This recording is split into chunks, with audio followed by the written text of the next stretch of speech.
नमस्कार। Royal study with Ajay Shastri YouTube platform पर आपका हार्दिक स्वागत है। यदि आप सीटेट की तैयारी करते हैं तो आपके लिए मेरा महत्वपूर्ण वीडियो हो सकता है, मेरा चैनल महत्वपूर्ण हो सकता है। आज हम हिंदी और संस्कृत भाषा कौशल में चर्चा करेंगे। जो आपके भाषा कौशल हैं वो 4 प्रकार के होते हैं। इसमें सबसे पहले होता है श्रवणम, फिर होता है वाचनम, वाचनम को भाषणम भी बोलते हैं, पठनम और लेखनम। तो ये आपके 4 भाषा कौशल हैं। श्रवण मतलब सुनना,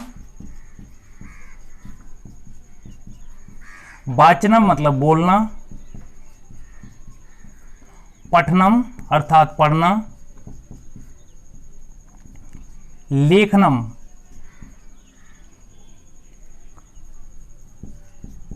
अर्थात लिखना। ये आपके 4 भाषा कौशल हैं। इन भाषा कौशलों में सबसे महत्वपूर्ण कौशल कौन सा होता है? तो सबसे महत्वपूर्ण कौशल आपका पठन कौशल होता है।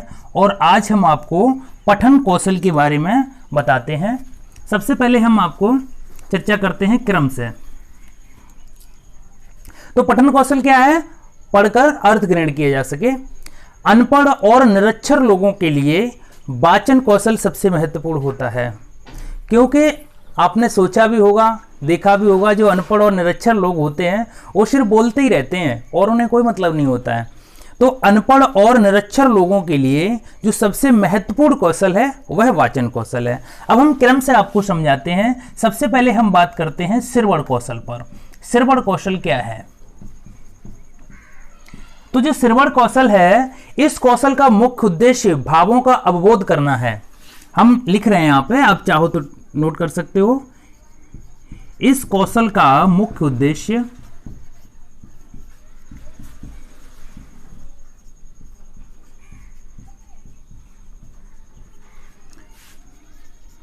भावों को ग्रहण करना है।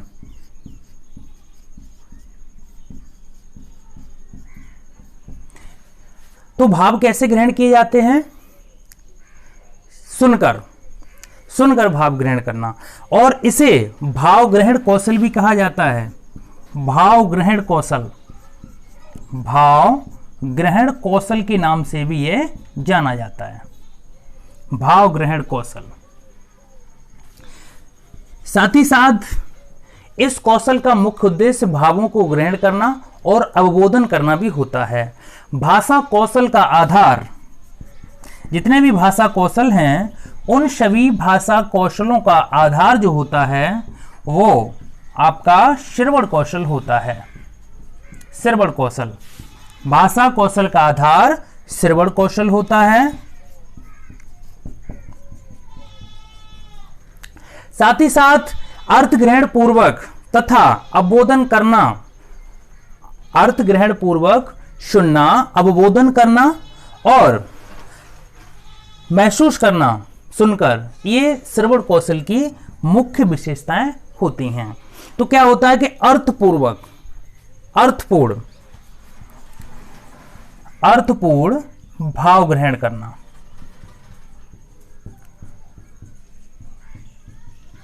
अवबोधन कौशल,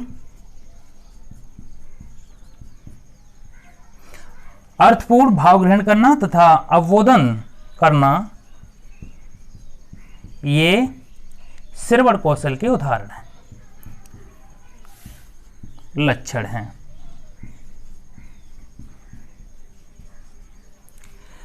श्रवण दोष रहित होने से भाषा दोष रहित होती है।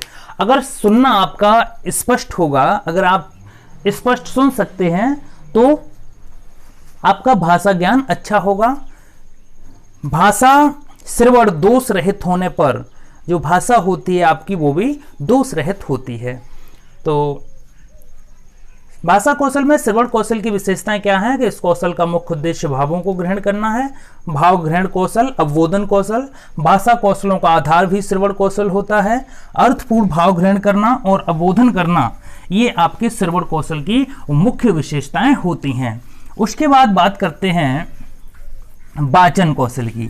वाचन कौशल को ही आपका भाषण कौशल कहा जाता है। कहीं कहीं आपका वाचन लिख के आता है तो कहीं कहीं आपका भाषण कौशल भी लिख के आता है, भाषणम, बोलना या भाषण करना। तो ये वाचन कौशल क्या है कि वाचन कौशल श्रवण कौशल पर निर्भर है। वाचन कौशल किस पर निर्भर है? श्रवण कौशल पर। वाचन कौशल पूर्ण रूप से श्रवण कौशल पर निर्भर है।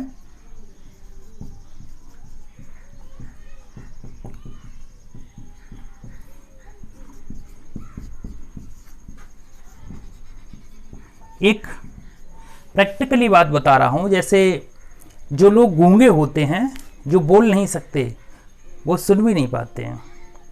आप कोई ऐसा व्यक्ति देखना जो गूंगा हो जन्म से, वो सुन लेता हो, ठीक है। तो जो बोल नहीं सकता है वो सुन भी नहीं सकता है, ठीक है। बोलने के और जो सुनने के जो ट्रांजैक्शन है वो एक ही जगह पे फिट होते हैं।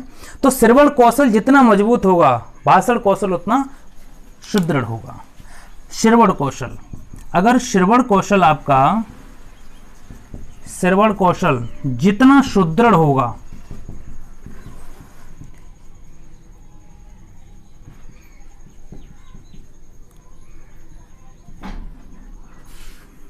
वाचन कौशल उतना अच्छा होगा।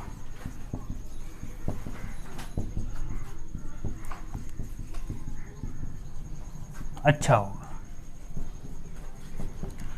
तो श्रवण कौशल पूर्ण रूप से जो है वाचन कौशल पर डिपेंड है। इस कौशल का मुख्य उद्देश्य भावों विचारों की अभिव्यक्ति करना है। इस कौशल का मुख्य उद्देश्य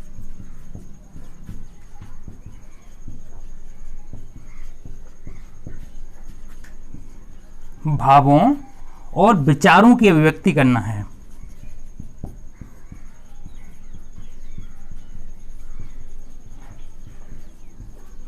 भावों और विचारों की अभिव्यक्ति करना है। भाव और विचार हम लोग कैसे एक दूसरे से संप्रेरित करते हैं? बोल कर करते हैं, हम बात करते हैं, ठीक है, तभी हमारे विचार एक दूसरे से जाते हैं, विचारों का विनिमय होता है। वाचन कौशल के बिना समाज में विनिमय संभव नहीं है, ठीक है। वाचन कौशल के बिना, वाचन कौशल मतलब बातचीत के बिना समाज में विनिमय, अब विनिमय से तात्पर्य संप्रेषण, विनिमय संभव नहीं है।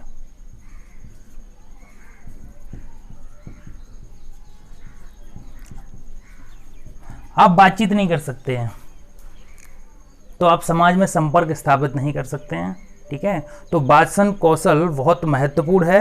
वाचन कौशल के साथ साथ आपकी जो भाषा कौशल के विकास हेतु, ठीक है, भाषा कौशल के विकास हेतु आपके क्या क्या पढ़ाए जाते हैं? अभिनय विधियां पढ़ाई जाती हैं, बाल गीत पढ़ाए जाते हैं, ठीक है, बाल साहित्य पढ़ाया जाता है, बाल अभिनय,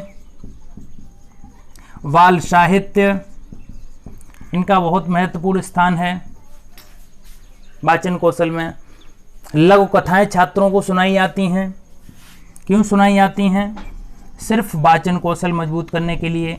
क्योंकि जो लघु कथाएं सुनाई जाती हैं उनमें क्या होता है कि जो पात्र आते हैं, तो जो पात्रों का जो वर्णन होता है, पात्र जिस भाषा में बोलते हैं, जिस तरीके से बोलते हैं, तो छात्र भी उन चीज़ों को ग्रहण करते हैं। तो क्या होता है कि उनका वाचन कौशल बहुत अच्छा हो जाता है। आपने देखा होगा कि बच्चे फिल्म देखने के बाद फिल्मी डायलॉग बोलते हैं, ठीक है, एक्टर के अंदाज में बोलते हैं। तो ये आपके लघु कथाएं सुनने से साहित्य में क्या होता है कि बालकों के वाचन कौशल में परिपक्वता आती है और उनका विकास होता है। अब बात करते हैं पठन कौशल की। पठन कौशल बहुत महत्वपूर्ण कौशल है आपका पठन कौशल। पठन कौशल का मतलब होता है पढ़ना। अब जो पठन कौशल है, पठन कौशल का मुख्य उद्देश्य यति गति लय पूर्वक शब्दों को उचित आरोह अवरोह क्रम में पढ़ना। पढ़ने का मतलब क्या होता है? पढ़ने का मतलब होता है अर्थपूर्ण, मतलब अर्थ ग्रहण करना। और पढ़ने का एक तरीका होता है कि चीज़ों को सिस्टमैटिक तरीके से पढ़ना। लय, गति, तुक, मतलब कहाँ पर रुकना है, कहाँ पे अल्प विराम लेनी है, कहाँ पे पूर्ण विराम लेनी है। जैसे कविताएं हैं तो कविताओं के अनुसार गाया जाए, रसानुभूति के साथ गाया जाए। अगर साहित्य पढ़ रहे हैं तो साहित्य को साहित्य के हिसाब से पढ़ा जाए। तो पठन कौशल का मुख्य उद्देश्य यति गति लय पूर्वक शब्दों को उचित आरोह और अवरोह क्रम में पढ़ना ही पठन कहलाता है। अर्थपूर्ण, अब पूछते हैं कि पठन कौशल का मुख्य उद्देश्य क्या है। तो अर्थपूर्ण ढंग से पढ़ने की योग्यता विकसित करना, पढ़ने की योग्यता विकसित करना ही आपका पठन कौशल है। अध्यापक का क्या है कि अध्यापक को छात्रों के अंदर जो योग्यता है वो अर्थपूर्ण ढंग से विकसित करने की होनी चाहिए।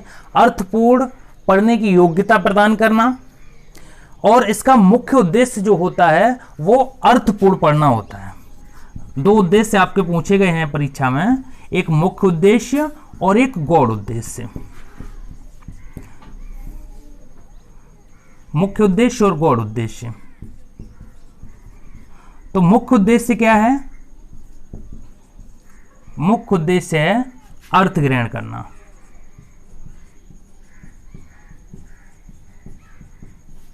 और गौड़ उद्देश्य क्या है? उच्चारण शिक्षण।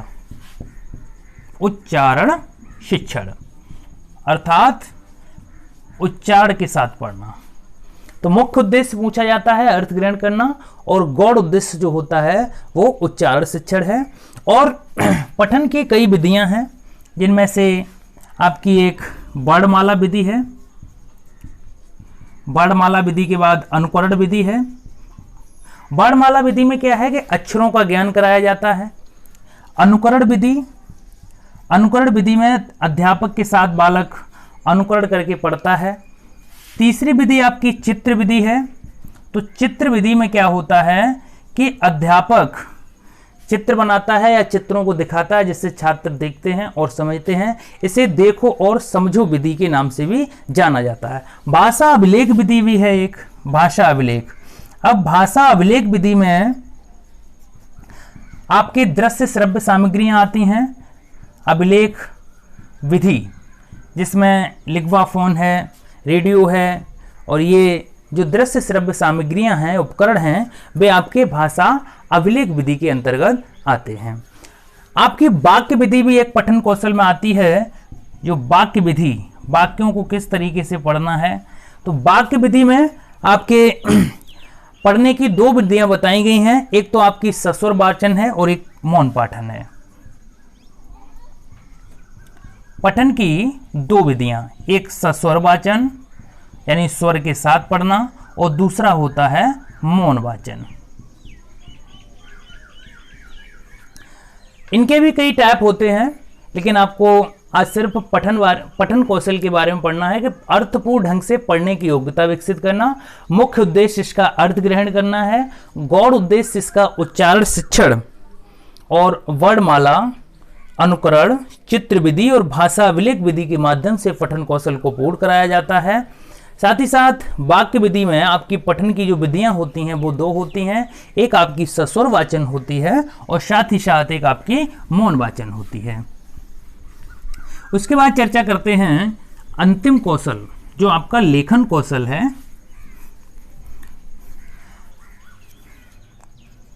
लेखन कौशल,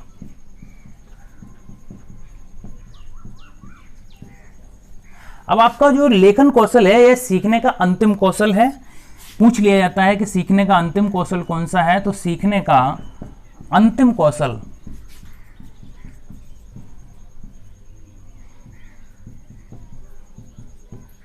लेखन कौशल ही है।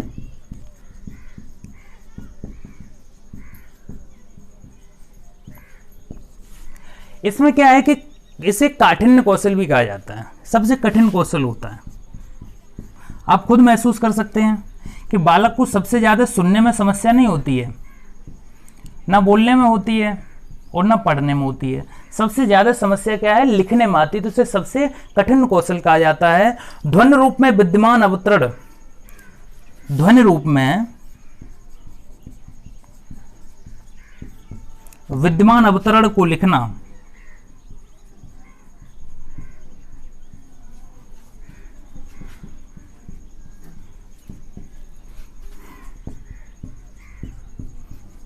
आपका लेखन कौशल कहलाता है।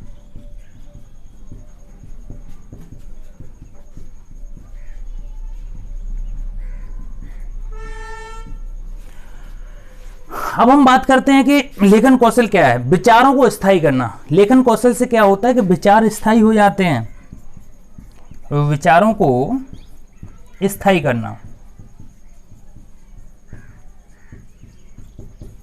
साथ ही साथ विचार जब स्थायी हो जाएंगे तो लेखन कौशल और सुदृढ़ हो जाएगा। सृजनात्मक शक्ति का विकास होगा। सृजनात्मक शक्ति, लेखन कौशल से क्या होता है कि सृजनात्मक शक्ति का विकास होता है।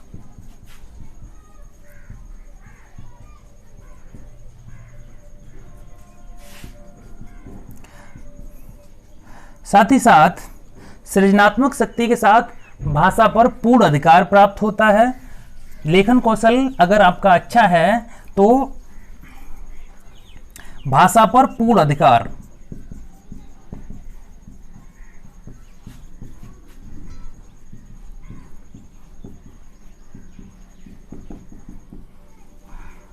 अब चर्चा करते हैं कि भाषा कौशल कौन कौन से ग्रहणात्मक हैं और कौन कौन से अभिव्यक्तात्मक हैं। जो अभिव्यक्ति है, आपके जो 4 कौशल हैं, जैसे सुनना यानी श्रवणम, लेखनम, क्रम से लिख लीजिए,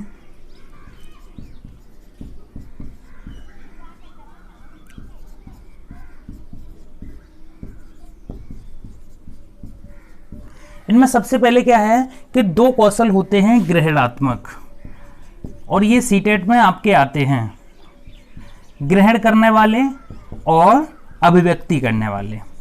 तो जो अभिव्यक्ति करने वाले कौशल होते हैं उनमें क्या है कि जैसे हम बोल रहे हैं तो हम अपनी अभिव्यक्ति के माध्यम से बोल रहे हैं, ठीक है, और आप सुन रहे हैं, जैसे हम बोल रहे हैं और लिख रहे हैं, तो हम बोलना और लिखना यानी वाचनम और लिखनम, ये क्या है, हम अभी बोल रहे हैं और लिख रहे हैं, ये हमारी अभिव्यक्ति है।